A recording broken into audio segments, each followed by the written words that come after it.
I'd like to acknowledge the traditional owners of the land, and to acknowledge that it's never been ceded. We're today in the land of the Wongan people of the Eora Nation, and but we acknowledge elders past, present and emerging. I'm very happy today to introduce Tracy to give us a talk about Hempcrete. I've known, should I try and guess how many years I've known Tracy? It's been quite a while. Tracy's always been at the forefront of delivering sustainable projects and design. I think the first time I encountered her, she was working on a conversion sustainable renovation of an apartment as a demonstration with the Conservation Foundation. But she's always been at that cutting edge and also been doing a lot with materials. And so it's exciting tonight to hear about all the things that she's been doing with Hempcrete. So I'll hand over to Tracy. Thank you. Thank you. Thanks for inviting me to speak. And Renew, I'm very proud to be a member of Renew. It's a great association. And if you're not a member, I would encourage you to become one because they support great projects and initiatives. So thanks. This has been great fun to put the slide together, but there came a point where I had to let it go because it was taking up days and where I needed to be working. But I had great fun because over the last 8 years, it became a real story and adventure of how many projects we've done and how much I've learned along the way. The first project was a family who was a woman from my mother's group. And the project was under the flight path in Marrickville, where I also live. It's part of my mother group. I ended up renovating 4 of the women in my mother's group. And so we had very big acoustics to consider. It was a semi-detached house on the boundary. So fire to consider, very narrow block.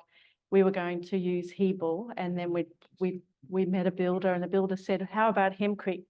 And I went, "What? I have no idea what Hempcrete is." And of course, it started a wonderful adventure of research and understanding why it became such a good product and material to use, because often materials are really hard to really get to the bottom as to where do they come from, what are they made of, how far have they traveled, what's the embodied energy, what's the end of life, can it be recycled, can it be reused? And there's not very many materials that tell you that story. And it'll probably be repeating as the slide comes in, but the waste material from the building sites I've been involved have gone to the community garden and we've composted it. And I don't know any other materials other than straw. And straw was one of my first ventures. We did a straw bale haul in Fairfield, and that was the beginning of straw bale materials. There you go, there's the front slide. So this is the interior, which became quite a signature of the very first Hempcrete home we did in Marrickville. And this is the exposed hemp. So it's, you know, is it fair to say you have a favourite project? But probably all 7 of these projects are favourites. So the challenge in the city, and some of these challenges are all across Australia, small blocks with limited access, acoustic requirements, so specifically under flight paths, where we have to provide an acoustic report. So initially in the very beginning projects, we actually had to prove with reputable reports that the Hempcrete would meet the standards required. So the very first project was the one that was challenging. High thermal performance. So I'd come from a background of straw bale walls when the walls were 450 mils minimum, and we could achieve pretty good thermal performance with a 200 mil wall. Diverse aesthetic, but we also had to appease most of the projects are inner West Council. So we have heritage, character considerations, and some people don't necessarily want a hippie home as such. And so showing that you can have a sustainable, beautiful home of any style that you like. And council process, how do we meet all the requirements? So this is just a map. Most of them are in the inner west. That's the big blob in the middle. And we have a project that's just finished in Gladesville up north and one south in Kirrawee. So a bit of, I've already started, we could get the slide to work, is embodied energy. These are all the questions I ask when I'm trying to go. And I'm not here to lecture exactly the science and which life cycle study program I use to work it out. But I want to know, you know, did the product come from this country? How far did it travel? How much energy was it used? So someone will say, don't use aluminium, but you could argue aluminium is 100% renewable, you know, so you have all these debates about what the right, you know, does it off gas? Is it healthy for people's environment? Does it hurt people in the working environment who are making the product? You know, you've seen a lot of press with products now that they're unsafe for your lungs. Cradle to cradle, so the end of life, where does it go? You know, literally, if you took a building, and the other side of it is, yes, it's recyclable, but do we even have the facilities to recycle it? So all those companies will say, yeah, fully recyclable, but when you call them, they say, oh, no, we don't have any facilities yet. Insulation, how do you get the thermal performance when you've got only a 90 mil stud wall? Fire performance in particular, this one is fire performance general because of building standards, but also specifically when you build on a boundary or within 900 or from a boundary, which is most of your builds in the inner west and inner city buildings, you need to have a 60-60-60 rating. Vapor permeability is a very big part of conversation, condensation risk analysis. So when, you know, the ability for buildings to breathe, is there condensation happening, mold, are people having sick building syndrome? You know, they're worried, and particularly with fires and air pollution and heat, they're closing their windows more and their homes are becoming more unhealthy to live in. Then the question of skill required, you know, what do you actually need to build a wall? Thickness, cost will come up today, and the aircraft noise I've mentioned, and just basically which material do you use, because there's a layer of them in a wall. Compliance. And this photo here is from my house when we renovated. It's a standard timber stud wall. We're guessing that the renovation was maybe about less than 10 years old. So you can see that the rot is molded. I don't know if there's a point or anything, but you can see the rot, and that was just standard sarking with your cladding hard up against it. So this is the kind of thing we want to avoid in construction. So why Hempcrete? So as I mentioned, it was because the builder said, why not? He had been to Japan and had visited a 300-year-old building. So in terms of longevity, strength, stability, it's a natural building product. Our competitor was Hebel, which is also great for acoustics and met everything we needed. It's standard timber frame construction, so that's pretty good. In one of our projects, we actually had all the frames and trusses delivered on site. It is a project that we'll talk about in Kirrawee. Hands-on, so each one of these 7 projects I've spent a day on, and for my house, I spent 5 full days working on the walls. So if I can do it, I think that's pretty good going. Good thermal insulation, stable internal temperatures. I actually have a graph that I didn't get to add of Hempcrete and showing, you know, that graph we see about the temperatures where you've got hot of the day and your house kind of goes like that. With Hempcrete, and as someone who lives in a Hempcrete house, I can say that it does feel very stable. Monolithic, so it doesn't have any thermal bridging. I've got a drawing that tries to explain that a bit better. Acoustic isolation, it is very good for that feeling when you're inside the space. It has a real dampening, hush feeling. It's hard to describe how effective it is, in particular for aircraft noise, which we're affected by. And because of the lime and the context of the wall, it's fire, mold, pest resistant. So, you know, termites, no one's going to come and eat the lime Hempcrete wall. I still get a few cockroaches, but significantly less than what we used to. The indoor air quality is so much better because of the breathability and how the actual, with using breathable renders, paints, the wall can actually breathe and be vapor permeable from one side to the other. But it is on condition that you're using breathable systems. You can't go put a oil-based paint on the front of it. You need to be able to allow it like a living system to breathe. Non-combustible, there are some graphs in here that just show the testing that's been done for it. So it's been used in bushfire areas. It's not an area of my expertise, but I have this graph, and if Kirsty's listening, thank you for your fire testing template when she did a Hempcrete workshop, and basically the lab testing for 1,000 degrees Celsius and tested to BAL 40. So that's quite significant. Environmental considerations, I'm not here to harp on about why we should be doing hempcrete. I think everybody that's here who is online or in the room know we need to improve buildings. But in particular, that's interesting here is that this supports agriculture in Australia. It's providing an opportunity of farming. It needs very little water. It's a very good crop in between crops. It's a productive crop and weed resistant. And within the farming industry, they can use it and actually process it and add extra funding to their business. It's carbon positive, so it's taking carbon out the atmosphere as it cures. Construction waste at the end of life, as I mentioned, I've taken that waste and composted in our compost bays, which then goes into the community garden. And it reduces the need for energy. So if you've got a thermally improved house, you're not having to heat it and cool it as much because it's staying quite stable. And as I mentioned, the 300-year-old house. So this is just a graph of all the people. And I think this is the building industry that I'm sure someone will ask a very pointed question today. But I think I can safely say, I'm not sure I'd have to ask the builder or the hempcrete manufacturer or the Sparky or the certified. And so all these people, and particularly in the first project, we really had to pull everyone together as to how we were going to meet all those reports requirements, National Construction Code, and all those. You can't build a building out of hemp. So there's a great thanks. And one of the big things that I think is important about this, maybe the client should be the biggest, is the bravery and the interest and the investment you have to take to learn and understand the benefits of these great materials. Because often, you know, builders might say, oh, that's too risky, it's new and I can't take the risk. And they also need to be aware so many early decisions need to be made, which I will go into, which drove my partner slightly mad, having to work out where the speaker was going when the frame was going up. So typical wall detail. So it's a standard stud frame wall, which is why it's really good for typical construction. You have your stud in the middle of the wall and we put construction ply either side. So typically in all the houses we've done, that's a 200 mil thick wall.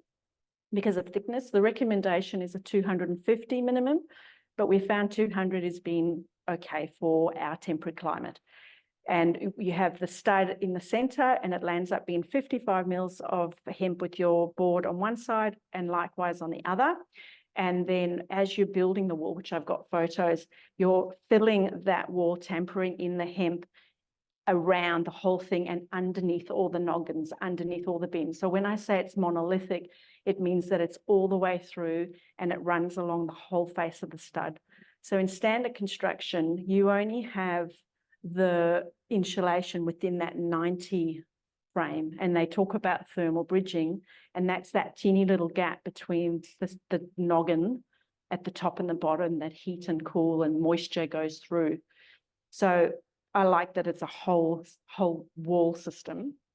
And this is the Balfour exposure, 200 mil wall with 10 mil render was exposed to a 600 mil high flame from timber stacked against the wall for an hour and no damage was observed. So that's pretty remarkable. And so the insulation value for a 200 mil wall is 2.85, which doesn't sound very much when you can get a 2.7 mil high density bat. But the reality is that it's a monolithic. You don't have that thermal bridging across the wall. And the red dots, the dashed lines, are where we put the construction ply that we work. So the construction photos, your options are to either do a timber frame floor. So on the left there, we've got a, this is my house at the top left, where we actually did a concrete strip footing and then a brick subfloor wall, joists, vapor permeable membrane, insulated it, and then put your boards down, and then standard timber frame construction. And on the right-hand side, other projects we've done is slab on ground with edge insulation, and some we've left burnished, some we've then topped with timber, and some have been raft waffle slabs, and some have just been slab on ground. So either, it just depends on the site and what's available. So the ingredients to hemp materials is the hurd, which is the woody core of a hemp plant. And then it's mixed with what I call the magic ingredient, because the binder is essentially both the companies that I know of. It's their special ingredient, and then water and sand. So when you're making it, I like to think of it as an Anzac. It always makes me think of Anzac cookies when you're making it in your left. And there's lots of photos of me looking quite excited and proud working on the actual wall. And I learned very quickly that the gloves needed to be quite long, and I have a few scars. Andrew's laughing because Andrew worked in my house. I have a few little scars from the lime of just repetitive motion. So in the right photo here, so there is your stud, and here is the construction ply. So in either side, there's your 55 mil and your 55 mil either side, and there's some conduits coming through for all the, some electrical. When the construction ply comes off, so that's the ply board, and there is the stud. This is the bottom of the window. You can see what's left behind, and it always feels quite magical that you take this formwork and there's this beautifully formed Anzac cookie. And I have to always have this picture. If my friend Holly was listening, she'd know that that was my first wall, and then they put the kitchen in front of it. So no one ever saw my favorite wall. But even here, I mean, we learned very quickly that these were tricky places. And I'll talk a little bit about putting hemp over doors and windows and lintels and the headaches that caused over time. So this is upstairs. So you can see once the doors and the windows are framed, and then the beauty of the hemp wall that's exposed. Now, these photos are of my house in Marrickville. And so I mentioned before about future-proofing it, and future-proofing it to things like this little PowerPoint up here is for a future external blind in anticipation that our neighbour was going to remove a 40-metre tree, of which they did. And this summer, we really noticed that that is going to be in need very soon, because we need to put a shutter, because these windows face direct east. And I could see that in my solar modelling, that without the tree, I would need to future-proof it. So that's something to consider, because it's a bit hard to go digging through the Hempcrete wall later to add things. I talked briefly about the material over the lintels. In a few projects, we use green board for insulations, but it meant that because what was happening above the doors is we were getting a lot of cracking, because there was very little material. By the time you had your structure, there was very little material, and there was just cracking at the change of materials. And so, but we didn't want to lose the insulation value. So in these instances, and it's later been improved with different products. And battens for cladding. So over the projects, you'll see that you don't have to have a rendered Hempcrete home. You can clad it in whatever you like. And I think that's what I like the most. So in my house, it is a little weatherboard cottage. So the whole house is clad. Here are the battens that were put in place for a future louver roof, and vertical battens were ready for the cladding to go over. And we always do the battens in all of our construction, whether it's hemp or not. We do cavity construction for best ventilation. So troubleshooting and solutions. Cracking and walls and above doors. So this is a project we did in Kirrawee, and subsequent to this, we've learned that we need to make walls that are feature walls thicker, because when you've only got 55 mils, it's really not enough to avoid the risk. There's also ways to avoid what we call day cracks by different binders. And I had a great conversation yesterday with the Hemp Masonry Company. Because of this is such a wonderful field, and practitioners are always sharing knowledge. If you want to do a feature wall, just know that you need to be more precise. So this is up in my room. There is this beam that comes through and another beam. So when you're up on a ladder trying to put hemp into the wall and underneath beams and underneath rafters, if this was a feature wall, it would look very ugly. But if I knew it was going to be a feature wall, I might have approached that detailing completely differently as to how it would go. And if you look in that Hempcrete Masonry Sanctuary Mag, which is a fantastic issue, people have done different oxides and colors through the walls. So there is the material that we now use because it's wood fiber. So we're trying to move away from polystyrene and plastic products. So the wood fiber is now what we use over the lintel. Good to render over, but also gives us the insulation. So that's the wood fiber board that we're using often in construction. So as an alternative to plastic materials. So detailing considerations. I very surprisingly like the detailing stage. I never thought I would be, but this is, this is where we need to go. And the builder that I work with on all these projects, Nick and I will sit down and work out what is the window, where is the window going? Is it cladding? Where is the flashing? There's our stud. How is it going to get fixed? What's the internal lining? Is there an architrave? What's the depth of the window? Can we get the reveal that big?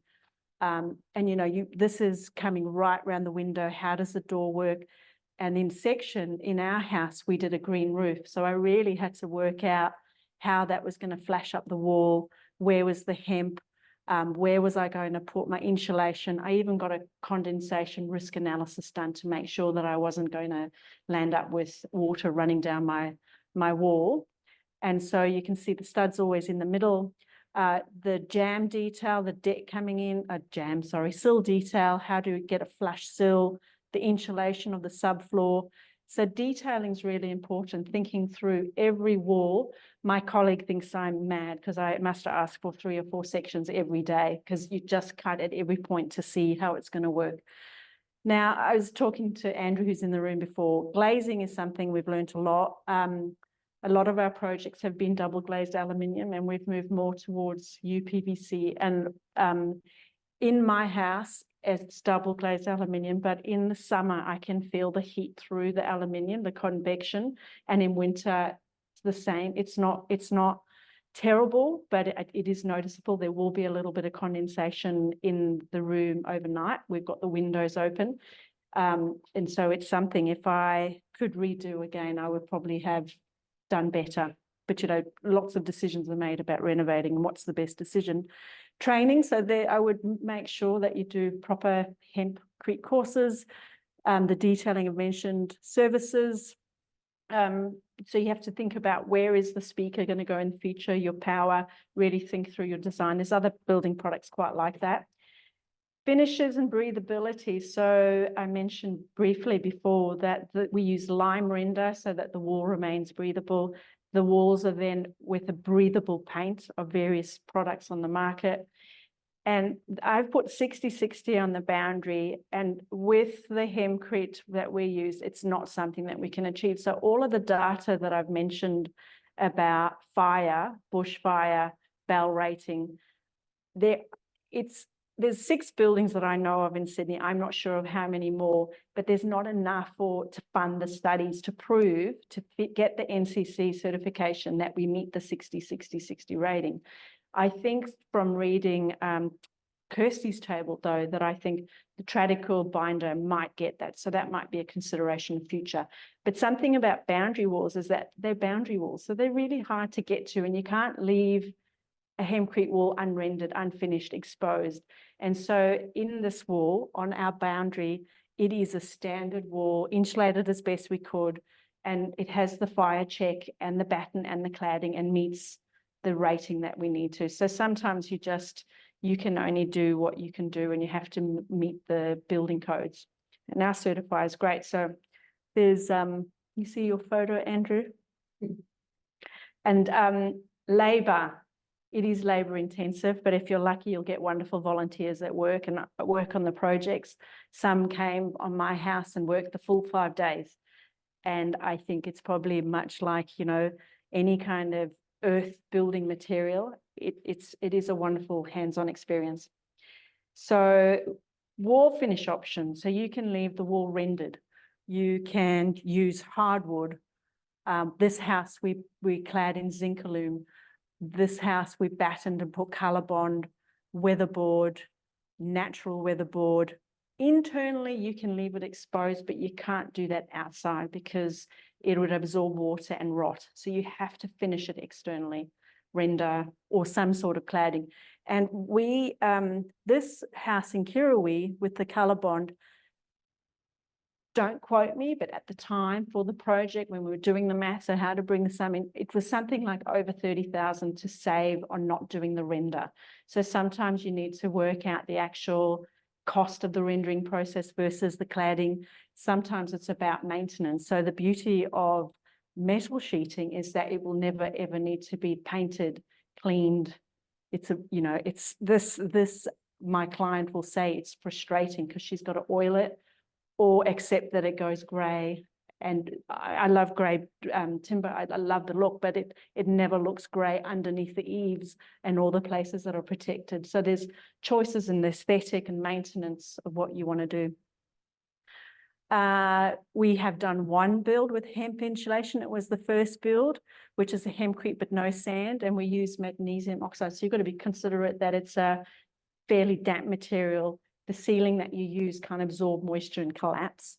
We only ever did that on one project, but one thing that we do on all our projects is that we batten and put a ceiling under. So that gives us a wonderful service cavity to run all the lighting, you know, Wi-Fi extenders or whatever it is that you've got in that space.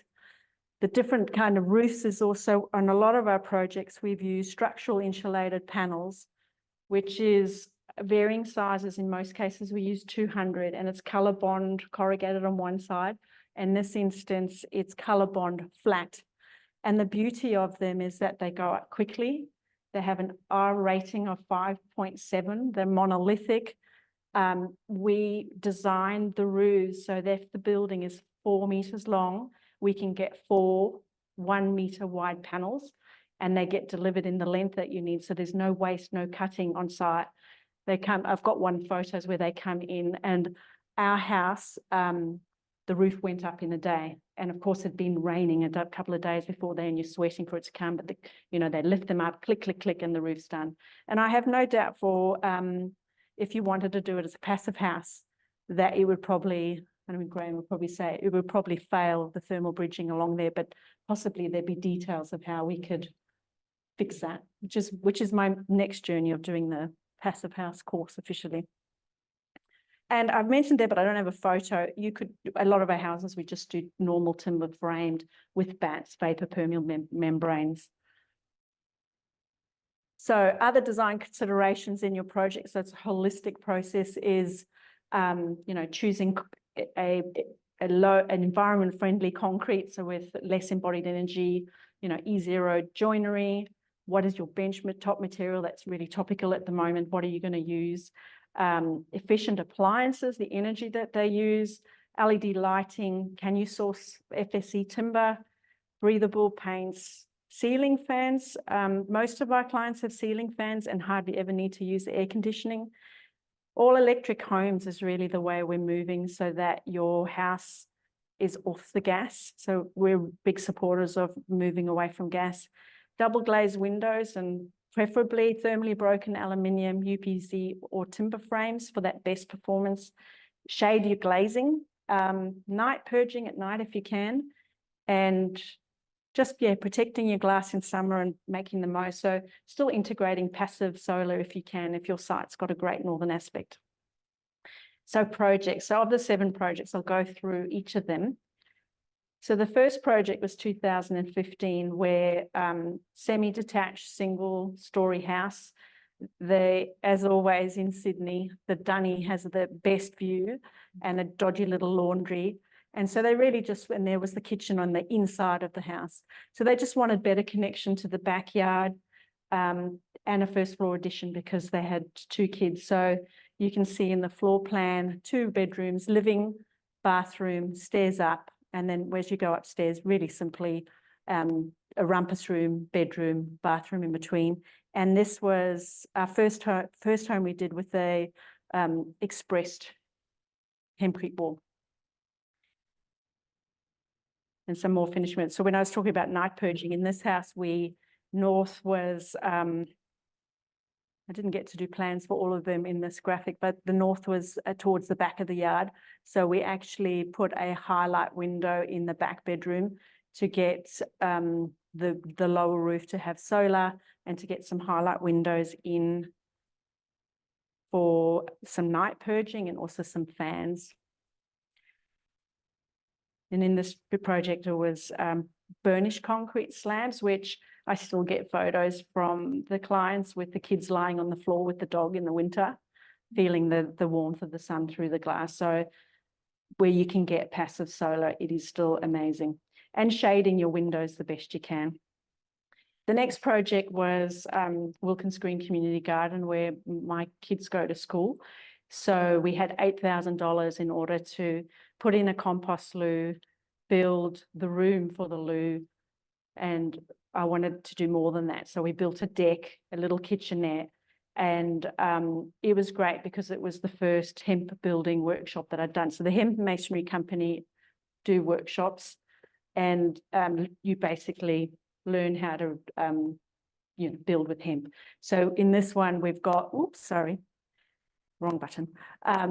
We've got the hemp on just 2 corners. So my daughter's now 10. I think she's about 6 there now. Is that the maths? No, not quite. But there's the corner of the wall. And I must say the only thing about leaving exposed hempcrete walls with a primary school, little fingers. So every time you go in, there's another new hole that they've been digging. But it was a great fun project, and the materials we got from recycled. So, it was a great adventure in trying to do this whole project for $8,000. Kirrawee Duplex, which was, we recently won an award because it met a livability housing entry competition category. This client was really inspiring for what they wanted to achieve. So knock down, rebuild, 2 properties, both fully accessible, disability, old age. Really, it's the way we should be building houses, not for the house that you're only going to have for 5 years, then you've got to move because it doesn't meet your needs. So in terms of the entries, doorways, thresholds, future-proofing it, and also in terms of energy, so solar, rainwater tanks. There's a bit of solar passive. The problem with this site, the energy rating wasn't as great as we would have liked. North on a long block meant that the back of the house is incredibly comfortable, but the front of the house is a little bit less comfortable because it's south. But the client says it's still so comfortable, they hardly use any heating or cooling. So from a rating, it still manages to stay quite stable, and they put bamboo floors throughout, so that's helped. And that's a little sun trap tiled floor. So this construction was great too, because all timber frames were pre-manufactured and arrived on site. And then we also used the SIPs. So they, as you can see here, these are all the panels. So if you're looking at a project this size, they just click together, and it really helps to get a project moving very fast. And recycled brick used on this site. And the clients built their own Gambian walls with a lot of volunteer work. It had a little video, but maybe if that's shared online, that can be played. We couldn't really rely, but that's just an aerial, and it's quite interesting in Kirrawee because there are a lot of Mac mansions that are very tall and fill the entire site. And I don't think my client would wish for anything more. It's kind of met all their needs and given them a very productive garden too. So the next project was in Enmore, again, boundary walls, very tight, Victorian terrace. They wanted better connection to the backyard because, as usual, you've got the laundry and the dunny at the back, really, really pokey. This is the chimney that came out, and the kitchen in the inside, and just dark and dreary, rising damp. Your typical inner west project. So this is just a view of the, construction stage and the framing. And at the, what else do I want to say about this one? This project also had a little balcony that we then put some stones on the front of it. And a lot of that is about going through council process, about setbacks, overlooking privacy. How do we get the building that we want with approval, basically. And so in this project, we left one hempcrete wall. This is the zinc project. So we've got the render on the bottom. This is the link between the old and the new, which I've really enjoyed, trying to really link how you can do something quite modern and new compared to the old Victorian. And left the bagged wall painted. And this window had a story in its own, because to get a louver window to pass acoustic requirements under a flight path, this window was a nightmare. It'd be interesting to know if the clients think it was worth the how we got it approved, and just the little 3D between the old and the new. And the solar, part of the big picture too, making sure we always allow for solar. So the fifth one out of the seventh is my house in Marrickville, which was really the depth of COVID. We were living in a 1-bedroom house in Petersham while we renovated and homeschooling. And I look back now and think we were building with masks on. But the house before, again, most houses better. This house was actually okay for connection to the backyard. We just needed more space. So mostly a first floor, and we wanted to disconnect from the gas and add a green roof. So just the old with the little cottage at the front. This was a nightmare to get approved because of keeping the character of the front, and they didn't want the first floor to be seen from the street. But the problem too was that because of this tree, the more you pushed it back, the more we shaded it. Anyway, we got it approved, and we've got the bifold doors at the back with the green roof at the top. And from the street, you would not know that it's a hempcrete building, which is part of what I really think is great, is you can have a hempcrete building and not have it look like one. And just inside, I really enjoy the deep windowsills because I'm a bit plant mad. Every opportunity, there's plants sitting on a sill.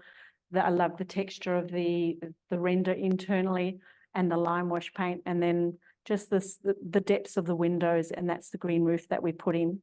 And just that was my little detail of, we needed to work out during construction where the future speaker was going to go, which is still not up, but at least we know where we'll put the speaker one day. And then the Dulwich Hill project, that is a really great plan, because we only added 12 square meters, but what a funny layout with the back. You had the bathroom opposite the family. We had a pokey, long, skinny kitchen and this massive laundry, and the real estate sold this as a lovely courtyard that you could have your tea and coffee, but it was this, not very useful at all. And so we just added a square basically at the back, 12 square meters, to make it more functional. And they wanted to maintain the northern aspect. So the sun comes through here in the winter quite beautifully, and the overhang of the roof is just calculated so that we can get enough shade in summer. All of the services, so that roof is a SIP, it goes all the way back to a service line down the back of the house where the rain tank is, the heat pump, the air conditioning units, anything that we could hide, the rubbish bins, they're all back there. This client in particular wanted to avoid silica in bench tops, so they went for porcelain, and we went for better stone outside, FSC hardwood. It really was a fantastic project with the clients that really engaged with wanting to choose all the best things they could, and a cover that was west facing, just so they could connect with outside without cooking. And of course, masks. This is Nick, the builder, who's built all of these houses, building on site. I really felt for them trying to build with masks on all day in the heat. The last project is in Gladesville, that's just been finished. They're still pretty much construction photos. The floor layout of the existing was pretty okay, but they needed a first floor addition for more space. And in this project, we used WeatherTech's natural cladding at the top. Exposed. This is where the future pergola would go. That's still to be done. And this is the SIPs that got crane over. So another SIP project to go straight on. And I suppose the beauty too, these are all framed buildings. Hempcrete goes up. and then the roof goes up and you want the roof to go up quickly before it rains. So I think if we were doing more standard construction framed, you'd be tempted to get the roof up first and do your hempcrete underneath and then just deal with the top filling kind of section at the top. So that's the pros and cons of the different roofing types. And working on this site for a day, I really enjoyed the pulley system of getting the hemp up from the ground floor to the first floor. You get tired after a whole day of lifting that hemp though. And so this is just the site process really. So waffle slab construction, the frame goes up, the ply goes up on the board, first floor is up before you know it, and then the formwork's taken off. You've got the hempcrete, and this is where you get to choose how do you want the building to look, what's the maintenance. So they use the WeatherTex and then kind of the finish. So very simple project. They're yet to actually be in it for that long to know but whether the performance is good. And that is me. And this is just one of my favorites because it is great fun working on a hempcrete site. So I really recommend if you know someone to give it a crack. Okay, great, Tracy. It's time for questions, and we'll take questions from the floor first because we've got some online. So I don't know if anyone here has any questions. If I can get you to repeat the question. Sure. My question's about the acoustics. Yes. So I can understand that the noise from outside is reduced as it passes through the wall to the inside. And I can understand that if you leave the hempcrete wall bare on the inside, then internal reflection, so if you make a loud noise inside, it gets absorbed. It'll vibrate. In the wall. Yeah. What happens once you put some finish on the inside wall that's breathable? What happens then? Do the internal acoustics change? In terms of so the question is, does the acoustics of the wall change whether it's rendered or exposed? Yeah. It's a question that's a technical, but an acoustic engineer would probably tell better. But I would imagine so, because the render would absorb more potentially because of its density. But I'm really just making an assumption. I'm sure an engineer could actually measure it and tell you. I know with the acoustics, we presented a paper to the certifier and they said it was not reputable enough. And we could see from the studies, we needed 50 decibels, I think it's 2015. I'd have to go find the reports. I think we needed 50 decibels. And these reports were showing that it was over 80, but it wasn't reputable enough. It hadn't been, the terms. But so we eventually found one. So I'm not sure. Does that answer your question, Andrew? Yeah. Maybe somebody can answer that one online. Kirsty, is she still there? Anybody else? How easy or difficult is it to access them? Oh, it's a good question, actually. I spoke to Clara from the Hemp Masonry Company yesterday, and she did say, so in our discussions, I wrote notes, but New South Wales has struggled a little over the last little while because of floods. And so hemp has been moved around from states, but that's hoping to look better. Tassie is completely self-dependent. Doesn't sound like the word. They manufacture their own, they process their own. South Australia is much the same. So it depends on state by state. And I know she was saying that people are going, there's too much carbon moving the hemp from state to state. But arguably, what do you compare that with a wall system and where the materials are coming from and how do you calculate that? But yeah, it is being moved around. And my project, because of COVID and accessibility and shortage, mine came from France, which made me quite sad. But, what could I do at the time? Anybody else here? No, we have quite a few questions online, if you can hear them. How do you tie the hempcrete to the foundations? Tie it.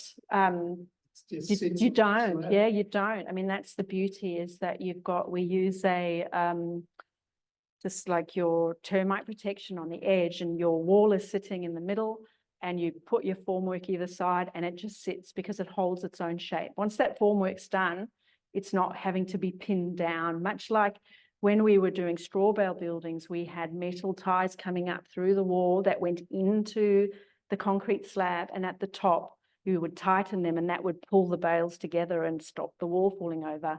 There would be height limitations, I'm sure, with the hempcrete. So with the engineer, he knows all the calculations as to how high we go, but 3-meter floors by the time you get to a first floor, then another, I don't know of any commercial buildings, so it's Yes. not It's the timber frame. exactly. Yeah, it's a veneer. So if you think of a brick veneer house, the brick is not structural.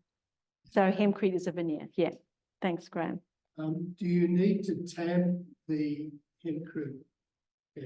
Yeah, we do tamp it gently, and you don't want to tamp it too heavily because it's like when a builder comes to site and goes, "Oh, you'd be so proud. I changed the 1.8. You want it to be fairly light." So there's quite an art of a gentle tamp, but not too heavy so you don't lose the insulation properties.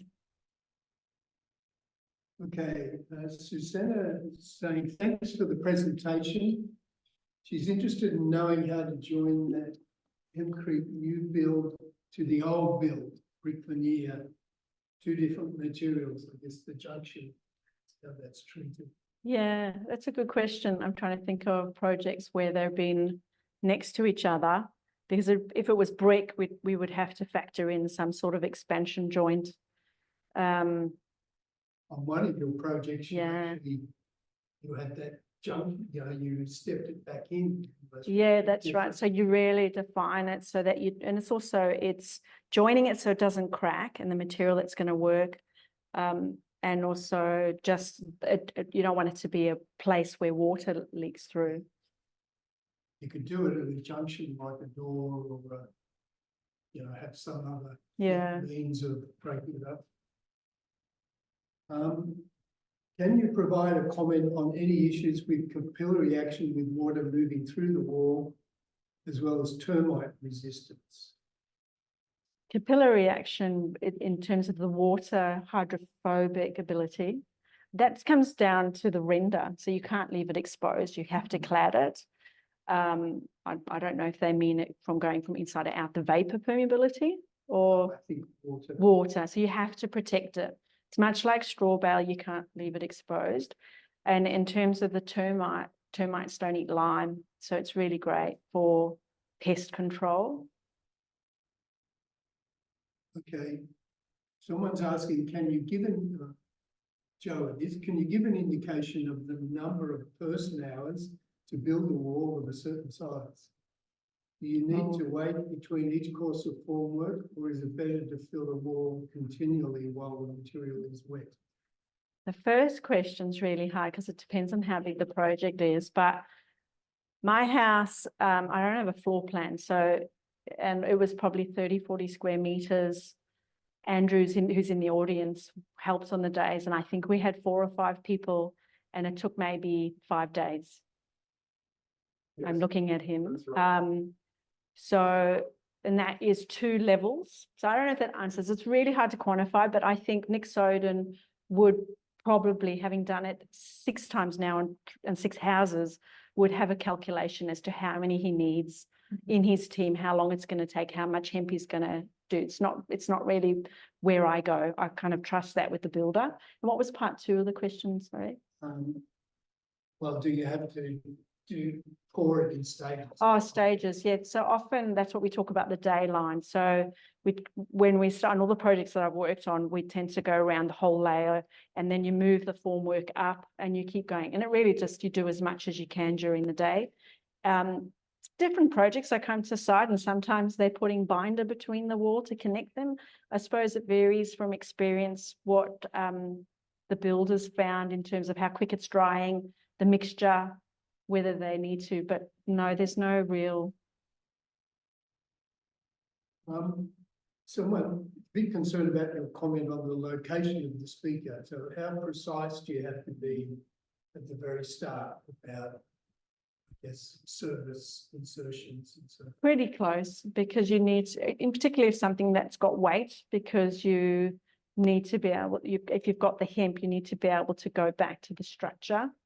I am interested to know if I've got a really big picture and it's been 5 years later, what happens if I hang the picture through the hemp to hit the stud? But it is just something that you have to factor in. It's not the beauty of a brick wall. So often what clients do is picture rails at the top through the ceiling, and they hang work down that way.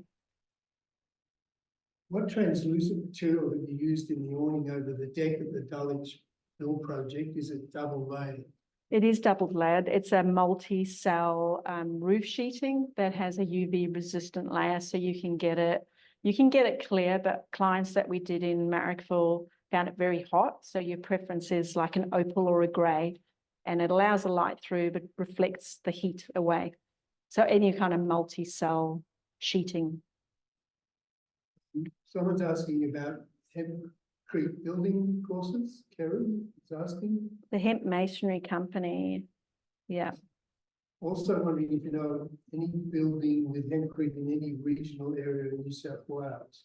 Living in New England, would love to build a small place.